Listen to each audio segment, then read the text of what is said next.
নমস্কার বন্ধুরা, কেমন আছেন সবাই? আশা করি সবাই ভালো আছেন। আজকে একটা নতুন রেসিপি বানাবো বলে আপনাদেরকে নিয়ে আসলাম আমার সেই ছোট্ট বাগানে। একটু মেঘলা মেঘলা দিন, আকাশটা একদম অন্ধকার হয়ে আসছে। অবশ্য সারাদিন একটু একটু করে অনেক বৃষ্টি পড়ছিল।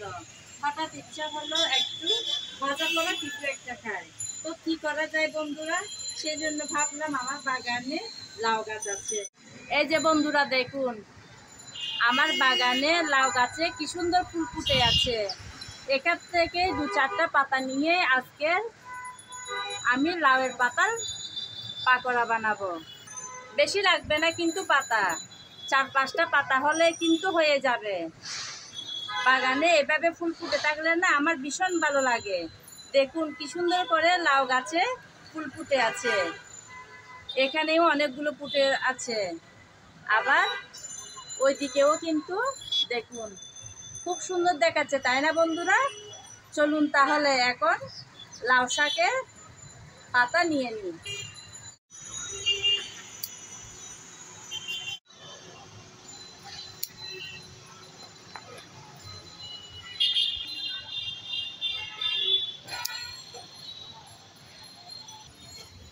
এই যে এখানে 2-3টা পাতা কাটলাম, আর কয়েকটা কেটে নেব।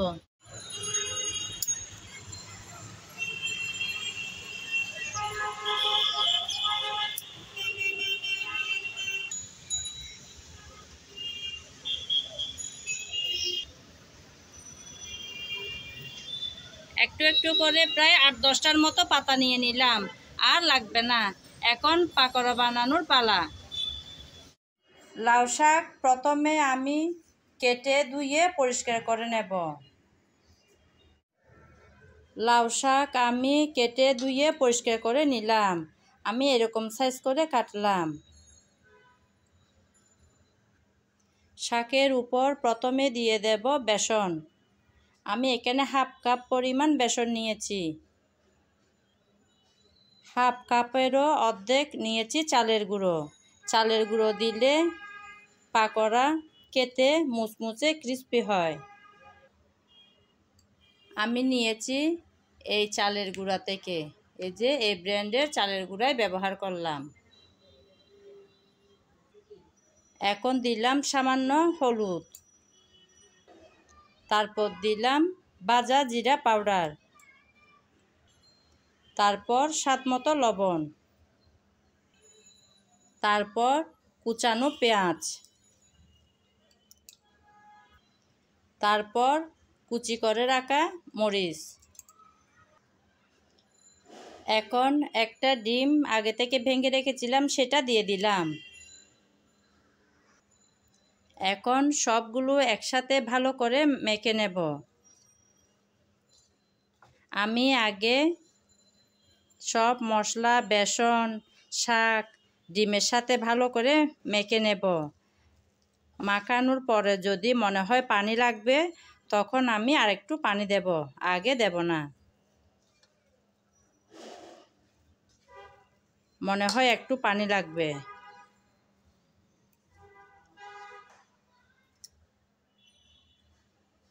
এখন কিছুটা পানি দিলাম। পানি দিয়ে আবারও ভালো করে মেখে নেব। পানি দিয়ে আমি ভালো করে মেখে নিলাম। মেখে রেখে দেব 4-5 মিনিট। কারণ আমি এখানে শুকনো চালের গুঁড়ো ব্যবহার করেছি। যদি চালের গুঁড়ো দেওয়া না হয় তাহলে রেখে দিতে হবে না, মাখার সঙ্গে সঙ্গেই ভাজা যাবে।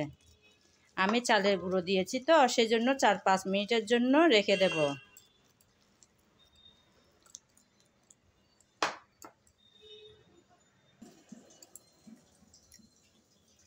আমি প্রায় 4-5 মিনিট পরে এসে দেখলাম ম্যারিনেট কিন্তু হয়ে গেল। এখন ভাজার পালা। ভাজার জন্য চুলায় আমি আগে থেকে তেল বসিয়ে দিয়েছিলাম। তেল গরম হয়ে গেল। গরম তেলে আমি এই যে চামচের সাহায্যে একটা একটা করে এভাবে ছেড়ে দেব।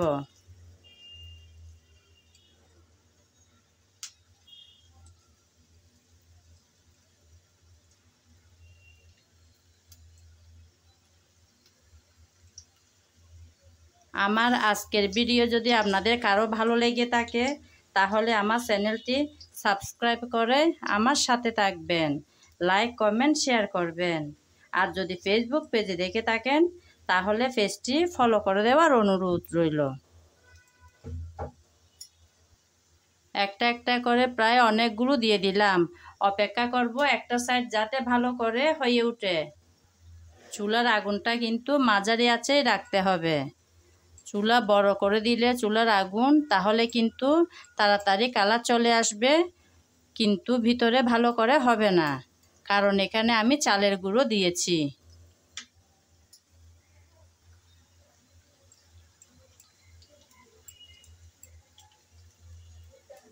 একটা সাইড ভাজা হয়ে গেল, এখন আমি আরেকটা সাইড উল্টিয়ে দিচ্ছি। এমনভাবে ভাজতে হবে সিদ্ধ হবে কিন্তু পুড়ে যাবে না। পুড়ে গেলে কিন্তু খেতে খুব একটা ভালো লাগে না। সিদ্ধ হতে হবে, আবার কালারটাও যেন সুন্দর থাকে, এভাবে ভাজতে হবে। একটা একটা করে সবগুলো উল্টিয়ে দিলাম। এখন অপেক্ষা করব এই সাইডটাও যেন ভালো করে ভাজা হয়ে ওঠে।